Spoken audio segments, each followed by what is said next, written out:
ये मजबूत नहीं, ये कमजोर है सब यहाँ पे। इजराइल से लड़ क्या दुए को, या तो ईरान लड़ सकता है नहीं तो पाकिस्तान लड़ सकता है, दुए को लड़ सकता है पाकिस्तान। अरे हम ही लोग का बेटा है भाई।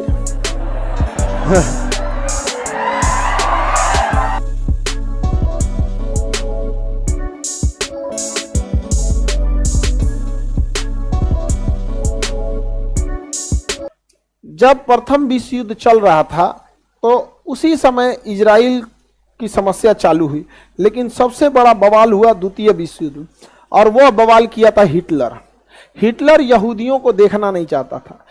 इजराइल में जो धर्म है उस धर्म का नाम है यहूदी धर्म। अंग्रेजी में उन्हें ज्यूज कहते हैं। क्या कहते हैं? ज्यूज। अंग्रेजी में उसे क्या कहा जाता है? ज्यूज। ज्यूज।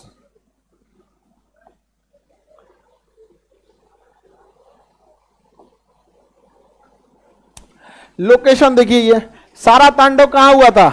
यूरोप में। सारा तांडव यूरोप में हुआ था यहां पर। अब यूरोप वाले जो देश थे सब, इसमें हिटलर जो था जर्मनी का, इसने यहूदियों को मारना चालू किया। 60 लाख यहूदियों को मारा।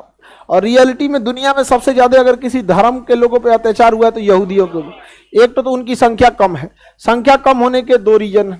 पहला, वो लोग सबसे ज्यादा अगर कोई धर्म के पढ़े लिखे हैं तो यहूदी हैं सबसे ज्यादा। और पढ़े लिखे लोग जो होते हैं ना, ज्यादा जनसंख्या के पीछे नहीं भागते हैं, क्योंकि उनको पता है कि उन्हें अपने बच्चे को पढ़ाना है। और एक बच्चे को पढ़ाने में कितना खर्च है। जापान में एक बच्चे को पढ़ाने में इतना खर्च आता है कि वहां के लोग एगो से ज्यादा बच्चा ही नहीं होता वहां पे। हमारे यहाँ पढ़ी तो ना तो क्या हो गई, कुछ दुकान खोल दे तो लेबर खटेगा, नहीं समझा।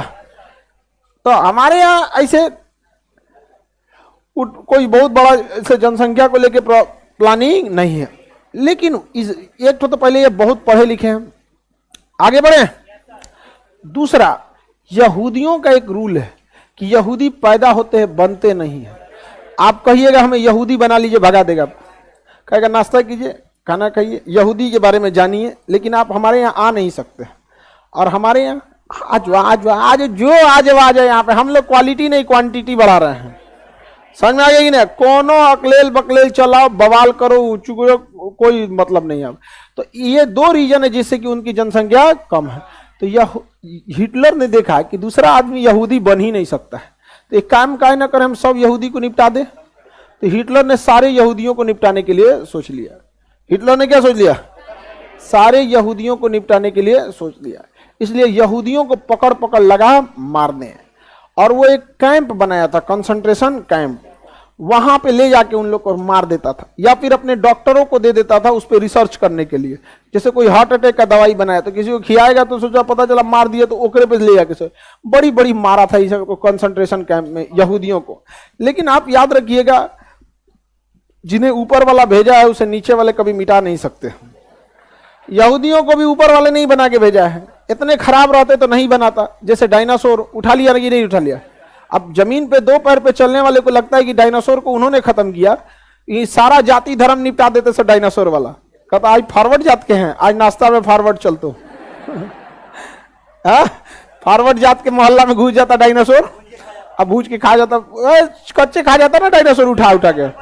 अब उसके बाद प्लान बनाएगा कि अच्छा अब चलते हैं यादव जी के मोहल्ला। और डायनासोर किसी को पहचानता है? आप ब्राह्मण है, यादव है, मुस्लिम है, ईसाई है, निपटा देता कि नहीं निपटा। लेकिन हम पृथ्वी वाले लोग को समझ में नहीं आता है कि क्या नौटंकी की है। धार्मिक लड़ाई लड़ने वाले लोगों को मत पूछिए। तो इन लोगों ने यहूदियों को बर्बाद करना चालू किया। अब यहूदी जाए तो कहां जाए? यहूदियों को भागने के लिए कोई जगह नहीं था, और हिटलर ने छोड़ा नहीं था। छोटे छोटे बच्चों को मरवा दिया था। खाना कैसे देता था? कैंप पे रखा था। कैंप मतलब समझिए गांधी मैदान जैसे देख रहे हैं ना, वैसे चारों ओर से घेर दिया। भाग नहीं सकते हैं। बाहर 50 को पुलिस खड़ा, जो भागे मार दो उसमें। अब 10,000 आदमी रखा है, आज 100 आदमी का खाना दिया उसमें। धीरे धीरे मरते रहेंगे यहाँ पे। बहुत लोग को मरवा दिया। अब इसमें यहूदियों को लगा कि अब हमें अपना देश होना चाहिए। तो पहली बात उनके अंदर अपने देश की एक भावना जागी यहाँ। और यहाँ हम आपको बताए थे तुर्की में था ऑटोमन साम्राज्य। तुर्की में ऑटोमन जो अपने पतन की ओर जा चुका था। सऊदी अरब के राजा चाहते थे कि ऑटोमन पर सऊदी का राज हो। तो ब्रिटेन ने सऊदी से कहा कि तुम द्वितीय विश्व युद्ध में हमारा साथ दो। युद्ध के बाद ये जो फिलिस्तीन जगह है, फिलिस्तीन ऑटोमन साम्राज्य के पास ही था फिलिस्तीन, ये फिलिस्तीन हम तुम्हें दे देंगे। तो सऊदी अरब के राजा चपचपा गए। साथ किसका दिए? ब्रिटेन का। किसका साथ दिए? ब्रिटेन। इस उम्मीद में साथ दिए कि वह फिलिस्तीन किसको मिल जाएगा? ब्रिटेन ने फ्रांस से कहा कि तुम मेरा साथ दो, युद्ध के बाद फिलिस्तीन तुम्हें दे देंगे। और सऊदी से कहा कि फिलिस्तीन तुमको दे देंगे। दोनों किसका साथ दिया? सब ब्रिटेन ने। ब्रिटेन ने रसिया से कहा कि तुम हिटलर को मारो, बदले में हम फिलिस्तीन तुम्हें दे देंगे। समझ में आ गया कि नहीं? और यहूदियों से कहा कि देखो तुमको तो बर्बाद ही किया जा रहा है, तुम्हें तो बर्बाद किया जा रहा है, हिटलर मार के खत्म कर देगा, हमारा साथ दो, इसके बाद हम तुम्हारा एक नया देश बना देंगे, फिलिस्तीन तुमको दे देंगे। फिलिस्तीन इसको दे दिया। समझ में आ गया कि नहीं आ गया? किसी को दिक्कत? महात्मा गांधी ने इसकी तुलना वैश्या से क्यों की है? समझ में आ गया कि नहीं आ गया? बाज और वैश्या से तुलना किया है सबका। आगे बढ़े तो बताइए, एक कई वादा किया गया किसको लेके? जब युद्ध खत्म हुआ तो फाइनली फिलिस्तीन को यहां पर यहूदियों को बसा दिया गया। फिलिस्तीन के पास किसे बसा दिया गया? अब ये जमीन की लड़ाई धर्म की लड़ाई बदल गई, क्योंकि फिलिस्तीन मुसलमानों का गढ़ था। और फिलिस्तीन में सबसे जो वहां पे अल-अक्सा मस्जिद है, फिलिस्तीन में कौन सी मस्जिद है? अल-अक्सा मस्जिद। मुसलमानों में मक्का मदीना के बाद तीसरा पवित्र जगह अगर कोई है तो अल-अक्सा मस्जिद है। अब वहां धार्मिक जुड़ाव है। और अल-अक्सा मस्जिद के बगले में यहूदियों का है, समझ आ गया कि सिनेगाग, यहूदियों का पूजा स्थल सिनेगाग। दुनिया का सबसे पुराना सिनेगाग वही अल-अक्सा मस्जिद के पास। अब यहूदी कह रहा है कि हमारा होना चाहिए, मुसलमान कह रहा है हमारा होना चाहिए। भैया यहाँ पे समझ में आएगी नहीं आएगा? और दोनों के लिए धार्मिक चीज समझ में आ रहा है कि नहीं आ रहा? जैसे हिंदू धर्म में मथुरा है, अयोध्या है, केदारनाथ है, बद्रीनाथ है, वैसे इस्लाम में क्या है? मक्का है, मदीना है और अल-अक्सा मस्जिद। आप बताइए फिलिस्तीन में अल-अक्सा मस्जिद को छोड़ेगा मुस्लिम? जबकि फिलिस्तीन तो उसी का था। अब ब्रिटेन में क्या किया? जबरदस्ती बसाया। कैसे जबरदस्ती? पाकिस्तान बसा दिया। बसा नहीं दिया जी। अब हम लोग चिल्लाते रह जाए पाकिस्तान हमारा हमारा, चिल्लाते रहो, यहाँ बसा के चल दिया वहां पर। और ईसाइयों का भी पवित्र जगह है वो। फिलिस्तीन का एक जगह है जेरूसलम, फिलिस्तीन का जगह है जेरूसलम।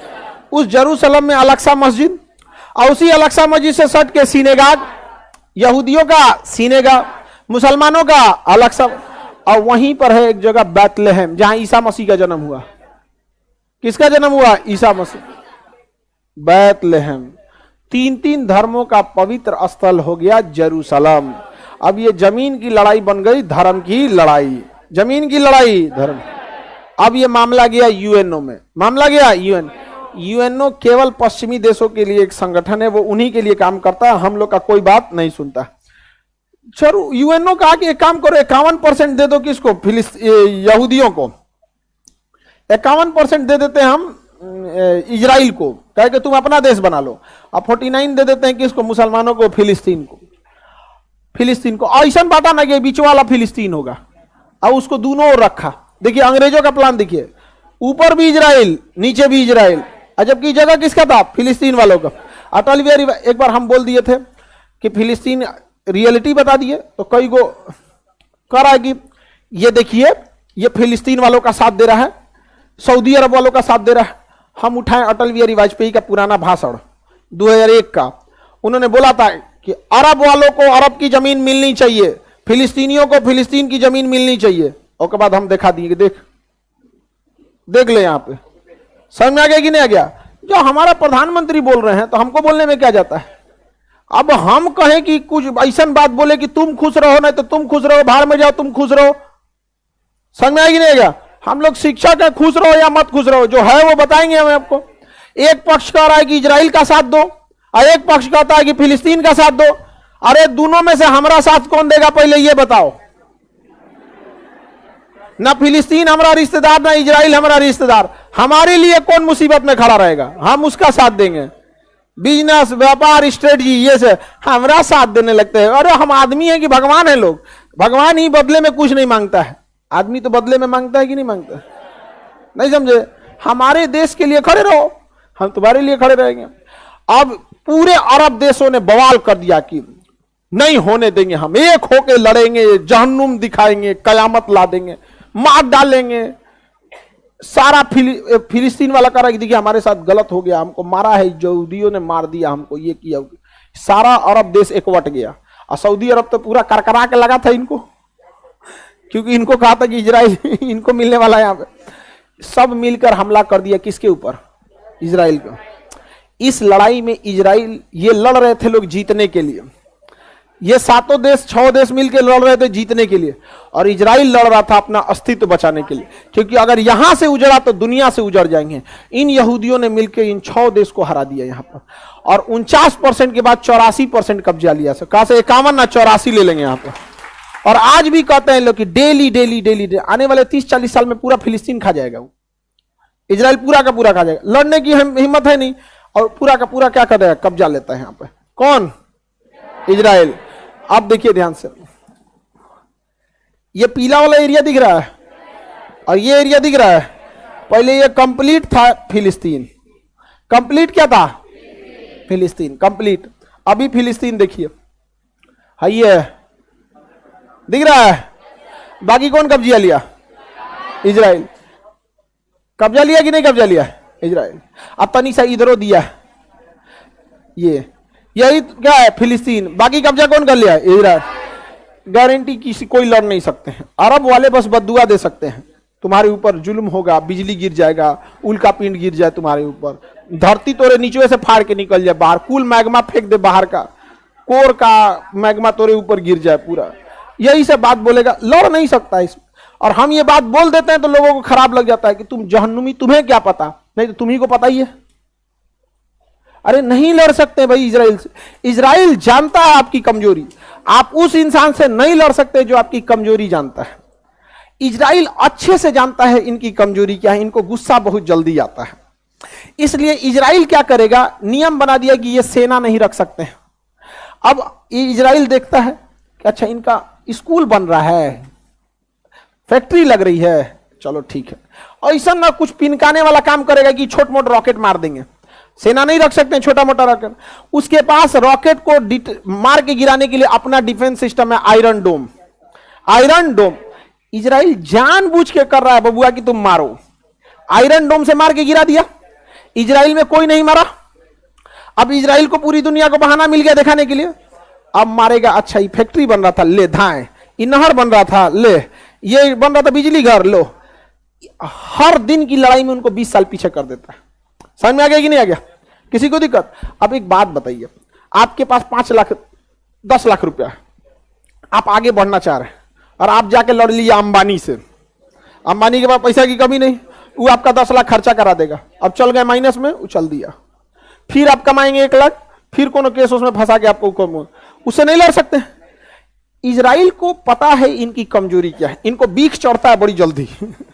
समझ में आ गया कि नहीं आ गया? इजराइल की एजुकेशन सिस्टम, डिफेंस सिस्टम पूरी दुनिया में तगड़ा है, इन लोग का कुछ तगड़ा नहीं है। और अंग्रेज पहले से इनके बीच में रख दिए हैं शिया सुन्नी का मैटर। इनको सब इनसे लड़ सकता है कोई, तो वो लड़ सकता है ईरान। कौन लड़ सकता है? ईरान। ईरान लड़ सकता है, लेकिन ईरान यहां जाने के लिए ईरान को इस रास्ते ही आना पड़ेगा। अब यहां शिया और सुन्नी में लड़ाई हो गया है। अमेरिका कहता है सऊदी को, लो हथियार लो, लो पैसा लो, लो मिसाइल लो, मारो इस सुन्नी को, शिया सुन्नी में। समझ में आ गया कि नहीं आ गया? अब तुम लड़ो शिया सुन्नी में। और इजराइल को पता है कि तुम जितना मारना है तुम मारो ना, बाकी हम मार देंगे, हम हो जाएंगे टेंशन फ्री, और तुम लड़ते रहो, हम आके सुगरा देंगे। हाँ, समझ में आ गया कि नहीं आ गया? ये समझते ही नहीं है, और आप समझाने जाइए आप ही को समझाने लगते हैं। समझ में आ गई? हमको क्या, तुम्हें क्या पता इजराइल फिलिस्तीन क्या? हम कहना भैया प्रथम विश्व युद्ध तो फिलिस्तीन जीता था, द्वितीय भी वही जीता। फिलिस्तीन के इशारे पे हम लोग नाच रहे हैं। लोग, हम लोग की क्या औकात है? अजब हाल है यार। रमजान में अफ्तारी जाता है बाहर से, रमजान में जो अफ्तार करते हैं लोग ना, ये फिलिस्तीन के लोग के लिए विदेश से बाहर इधर उधर से जाता है, चंदा वंदा जुटा के। सऊदी अरब देता है, आई लड़के जीत जाएंगे इजराइल से। समझा? तबाह कर दिया इजराइल को। इजराइल ने किसको? फिलिस्तीन। अब ही कहते हैं कि अच्छा तब ठीक है, यूएनओ जो 1949 में फैसला दिया था 51% आपका 49 में रहा, वही हम लोग मान लेते हैं। चलिए, आगे इतना तांडव कैला के बाद, लड़ाई कैला के बाद तुम ही करोगे, अब हम नहीं मानेंगे। अब वो क्या कहता है, इसमें भी कुछ कुछ जगहों पे कब्जा करते जाता है। धीरे धीरे धीरे धीरे, और जब तनी मनी बवाल होगा ना, धाए धाए धाए धाए रॉकेट मारने लगे, पूरी दुनिया का ध्यान चल जाएगा, रॉकेट रॉकेट रॉकेट रॉकेट, धाए धाए धाए। इजराइल का लॉस होगा, तनी सा खरोच आएगा, अब फिलिस्तीन को जख्म ऐसा देगा कि 10 साल में भरल जाएगा। हर 2 महीना 3 महीना पे आप देखते होंगे इजराइल फिलिस्तीन में यही हो रहा है। यहाँ पे समझ में आ गया? बाकी देश के पास दम नहीं है लड़ लेने की। सऊदी अरब जो है फिलिस्तीन का साथ कैसे दे देंगे? अब देखिए, फिलिस्तीनियों का साथ देने के लिए यहां सीरिया में मदद भेजता था ईरान, दमिश्कस एयरपोर्ट पर। इजराइल ने मार के दमिश्कस एयरपोर्ट उड़ा दिया। अब या तो सऊदी अरब के पास के थ्रू जा सकते हैं, या तो जॉर्डन के थ्रू। सऊदी अरब देखना नहीं चाहते हैं किसको? ईरान और अमेरिका, शिया सुन्नी। अब इसमें पीस जाते हैं हम लोग। चाइना निकला समझदार, चाइना ईरान को कहा कि देख भाई तुम मर और जाएगा, तुम लोग आपस में समझौता कर लो, शिया सुन्नी बाद में करते रहना। यहाँ समझ में आएगी नहीं? अच्छा काम कर रहा है कि नहीं कर रहा है? बहुत अच्छा काम कर रहा है। दुनिया में बैलेंस बना के रखना बहुत ज्यादा जरूरी है। यहाँ समझ में आ गया? अभी लोग को लौटते रहने हैं, समझे में नहीं आ रहा है। यहाँ पे इजराइल निपटा देगा। अब बात करते हैं हमारे लिए कौन सही है। तो देखिए हमारे लिए कौन सही है। इजराइल पर कब्जा किया था किसने? फिलिस्तीन पर कब्जा किया था इजराइल। हाँ, ये तो जग जाहिर है, क्योंकि द्वितीय विश्व युद्ध से पहले उद्देश्य नहीं था वहां कोई। हमारा साथ देता है इजराइल, हमें हथियार देता है इजराइल, विश्व मंच पर हमारे लिए खड़ा रहता है इजराइल, हमें ड्रोन सप्लाई देता है इजराइल, हथियार देगा इजराइल। तो इजराइल से हमें बहुत फायदा है, ठीक है। लेकिन अगर हम ये कह देते हैं कि फिलिस्तीन पर जो इजराइल ने कब्जा किया है वो लीगल है, ठीक है, तो यही बहाना बनाएगा पाकिस्तान कि जब इजराइल द्वारा कब्जा किया जगह फिलिस्तीन लीगल है, तो पाकिस्तान द्वारा कब्जा किया गया पीओके इलीगल कैसे हो गया। समझ में आ गया कि नहीं आ गया? और उधर से चाइना कहेगा कि जब इजराइल द्वारा कब्जा किया गया फिलिस्तीन लीगल है, तो मेरे द्वारा कब्जा किया गया सीओ के चाइना ऑक्युपाइड कश्मीर, ये अक्साई चीन, ये कैसे इलीगल हो गया। तो बताइए, इजराइल का लाख साथ देने के बावजूद हम कभी इजराइल का साथ देते हैं? लेकिन ये बताइए इजराइल को बता देते हैं तो इजराइल कहता है देखिए आपके साथ होने की जरूरत नहीं हमको, बस कोई दिक्कत नहीं, आप साथ दीजिए तय नहीं, ये सब हमसे लड़ पाएगा, सब लड़ पाएगा, मत दो साथ, मत इजराइल निपटा देता है वहां पे। समझ में? अब साथ दो चाहे मत दो, कोई फर्क पड़ता है? एगो आदमी हमको ऐसे कह रहे थे, हम आपको शिक्षक नहीं मानते, मत मानो। अरे तुम्हारे मानने ना मानने से हमारा क्या फर्क पड़ता है? हम आपको शिक्षक नहीं मानते, मत मानो, शिक्षक मत मानो, हम क्या कर सकते हैं? आप आंख बंद कर लीजिएगा तो सूरज ढक जाएगा, मत देखो। अजब अजब, इजराइल भी ये कहता है मान्यता दे मत दे, कोई दिक्कत नहीं, भारत का तो आप टेंशन मत लीजिए, हमारे साथ रहे। अब हम फिलिस्तीन का साथ देते हैं, रीजन क्या है? फिलिस्तीन लीगली फिलिस्तीने का जमीन था। यहाँ पर फिलिस्तीन का साथ देने का एक और रीजन है, इन सब को खुश रखना है। समझ में आया? ऐसे तनिए में खुश हो जाता है, बस तारीफ कर दीजिए, फिलिस्तीनियों पे जुल्म हो रहा है। रमजान में तनीसा क्या भेज देता है भारत, कुछ यहाँ पे कुछ भेज दीजिए, मदद उदद राशि भेजते रहिए, बाकी निपटा देते हैं। हम लोग भी कहते हैं कि दोनों राष्ट्र होना चाहिए। हम यही कहते हैं कि इजराइल को भी जमीन चाहिए अपना अस्तित्व बताने के लिए, और फिलिस्तीन को उतना अधिकार मिलना चाहिए। हम ये बात दोनों कहते हैं। लेकिन अरब वाले कहते हैं इजराइल नहीं रहेगा। अरे कहां जाएगा तब? कहां जाएगा? तो कहते जहां जाए, तब इसका एक ही उपाय है, तब फरिया लो। इसका यही उपाय है ना, तो फरिया लो तब। समझ में आ गया कि नहीं? अरे भाई अभी भी वक्त है, जितना है उतना में निपटा लो, नहीं तो इसे भागा देगा, कहीं कहीं कुर्सी लेके बैठना पड़ेगा। भाई 2 दिन बैठा दिया मैंने नेपाल में, समझ में? प्लास्टिक वाला कुर्सी ले घूमेगा सब, तनिसा बैठने दो यहाँ पे, रोहिंग्या वाला हाल हो जाएगा यहाँ पे। लेकिन अगर बात यही आता है ना, नाक की लड़ाई ने, अभी तुम जितना हो उतना पे लीगल रख लो, तुम भी इजराइल की तरह डेवलप हो जाओ, तुम भी स्कूल खोल लो, तुम भी इंजीनियरिंग कॉलेज खोलो। इजराइल कौन सी लेके आया था? कुछ नहीं, पैदल भाग के आया था यहूदियों के कैंप से, पढ़ लिख के आज आगे गए सब कि नहीं गए सब? इतना खतरनाक आगे निकल गया सब इजराइल वाला, जिसका कोई हद नहीं यहाँ पे। तो हम दोनों का साथ देते हैं कि नहीं? और हम हम सिंगल राष्ट्र की बात कहते हैं कि दुई राष्ट्र की बात करते हैं। किसी को कोई दिक्कत? इजराइल अमेरिका का फैला दे, इजराइल अमेरिका में पूरी दोस्ती है। सऊदी अरब अगर रूस के फेवर में जाएंगे तो इजराइल कहेगा तो धो दे ही नहीं के, धो देगा इनर पे। पूरी मिडिल ईस्ट को अकेले कंट्रोल कौन कर लेता है? हाँ, इजराइल। कौन? इजराइल। देखो ये मजबूत नहीं, ये कमजोर हैं सब। ये मजबूत नहीं, ये कमजोर हैं सब। यहाँ पे इजराइल से लड़ेगा दुए को, या तो ईरान लड़ सकता है, नहीं तो पाकिस्तान लड़ सकता है।